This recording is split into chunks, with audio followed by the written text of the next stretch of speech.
नाज़रीन, तारीख में कुछ किरदार ऐसे रहे हैं जिन्हें शोहरत का कोई शौक नहीं रहा, लेकिन लोग इन्हें मुख्तलिफ हवालों से जानते हैं और याद करते हैं। ऐसा ही एक किरदार 8 जनवरी 2021 को इस जहान फानी से कूच कर गया, जिनका नाम शेख आबिद हुसैन था और लोग इन्हें सेठ आबिद के नाम से जानते हैं। 1936 में वो कसूर के सरहदी इलाके में पैदा हुए और वहीं पर पले बढ़े, जहां उनके शेख तजारती कबीले के मेंबरान हिंदुस्तान की तकसीम से पहले कलकत्ता से चमड़े की तजारत करते थे। सेठ आबिद के 5 भाई और भी थे, जिनमें कदर मुश्तरक ये थी कि वो सब अरबपति और हाजी थे, लेकिन ये भाइयों में सबसे ज्यादा ज़हीन थे और इनका दिमाग कंप्यूटर की तरह तेज चलता था।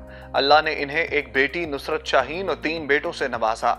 उनके दोनों छोटे बेटे गूंगे, बहरे और ज़हनी तौर पर माजूर हैं और अमेरिका में किसी बोर्डिंग हाउस में रहते हैं। उनका बड़ा बेटा अयाज, जिसे उनके मुहाफिज ने जिंदगी से महरूम कर दिया, हाफिज कुरान था और एक मस्जिद में नमाज तरावी भी पढ़ाया करता था। सेठ आबिद 1950 में उस वक्त कराची मुंतकिल हुए जब उनके वालिद ने कराची के सराफा बाजार में सोने और चांदी का कारोबार शुरू किया। 50 की दहाई के इख्तिताम तक सेठ आबिद ने एक मुकामी शख्स कासिम भट्टी के साथ मिलकर पाकिस्तान में सोने की मार्केट में अपनी इजारादारी कायम की। 1970 की दहाई में सेठ आबिद को हुकूमत वक्त की तरफ से कुछ रुकावटों का सामना करना पड़ा। उस वक्त की हुकूमत ने पार्टी फंड के लिए सेठ आबिद से 5 करोड़ रुपए तलब किए। उनके इनकार पर उस वक्त के हुक्मरानों से उनके ताल्लुकात कशीदा हो गए। आपको हैरत होगी कि भुट्टो के खिलाफ मोहम्मद अहमद कसूरी केस में सुल्तानी गवाह बनने वाला शख्स मसूद महमूद भुट्टो साहब की बनाई फोर्स का सरबराह और सेठ आबिद का हकीकी बरादर निस्बती था। भुट्टो के मुकदमे में गवाही देने के बाद वो अमेरिका चला गया था। लंदन, दिल्ली और दुबई में अबूरी राबतों के साथ सेठ आबिद ने 1950 से 1980 के दौरान इंडिया की सोने की मार्केट पर कायम इजारादारी को खत्म कर दिया। सितंबर 1977 में सेठ आबिद ने अपनी मर्जी से हुकूमत वक्त के सामने रजाकाराना तौर पर हथियार डाल दिए और अपने जब्त असासों की वापसी के लिए बातचीत की। पाकिस्तानी तनाजुर में सेठ आबिद को बड़े पैमाने पर एक ऐसे शख्स के तौर पर जाना जाता है जिसने पाकिस्तान के जौहरी प्रोग्राम की तरक्की में मामनत करके एक अजीम शहरी की हैसियत से शोहरत हासिल की।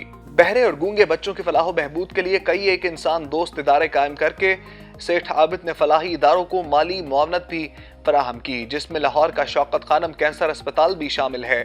अपनी तिजारत के कैरियर के दौरान उनके बहुत से किरदार थे। सोने का ताजिर, स्टॉक मार्केट एक्सचेंजर, इंसान दोस्त और सबसे बड़ा रियल एस्टेट का एक बहुत बड़ा नाम भी वो थे। 1990 की दहाई तक वो लाहौर के मुख्तलिफ मकामात पर वसी प्रॉपर्टी रखने की वजह से शहर के सबसे ज्यादा वसाइल रखने वाले प्रॉपर्टी डेवलपर भी बन गए थे।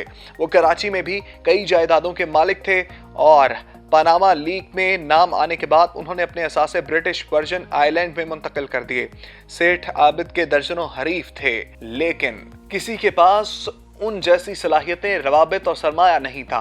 उनके बहुत से हरीफों के बरक्स सेठ आबिद पर उनके तुफैल करियर के दौरान फर्द जुर्म कभी भी आयद नहीं की गई। एक मुलाकात में उन्होंने ज़ियाउल हक के साथ अपने ताल्लुकात का जिक्र किया और बताया कि किस तरह एटमी सामान पाकिस्तान लाया गया, जो पाकिस्तान के लिए एक तोहफा था।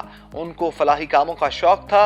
अपने एक साले नज़ीर को एक फाउंडेशन का सरबराह बनाया और एक वसी रकम खैरात की। उन्होंने जिस भी काम में अपना हाथ डाला उसमें अरूज देखा। उनकी वफात के बाद उनकी बहू ये नेक फरीज़ा सर अंजाम दे रही है। मियाँ शरीफ फैमिली के साथ सेठ आबिद के अच्छे ताल्लुकात रहे हैं। 1989 में नवाज शरीफ जब पंजाब हुकूमत में थे तो उन्होंने बैंक ऑफ पंजाब को चलाने और मजबूत करने के लिए मदद की दरखास्त की, जिसको सेठ आबिद ने पूरा भी किया। सेठ आबिद के बारे में कहा जाता है कि उनको हमेशा सादा कपड़ों में देखा। वो इस उम्र में सफेद गोल टोपी पहनते थे।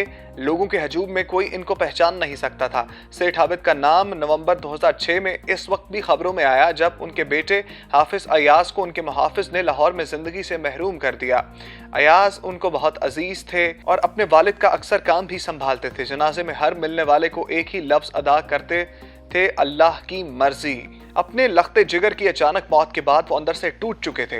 दुनिया जो मर्जी का है, लेकिन वतन अजीज के लिए उनकी खिदमत और कुर्बानियों को कभी भी भुलाया नहीं जा सकता और उनकी शख्सियत आने वाले दिनों में कई अशकाल और मानों में जिंदा रहेगी। नाज़रीन, सेठ आबिद की ज़िंदगी के हवाले से आपको हमने आज की स्टोरी में बताया, तो स्टोरी को बहुत ज़्यादा शेयर कीजिएगा, चैनल को लाइक कीजिए, सब्सक्राइब कीजिए, बेल आइकन के बटन को प्रेस कीजिएगा और यहाँ मुझे इजाज़त दीजिए।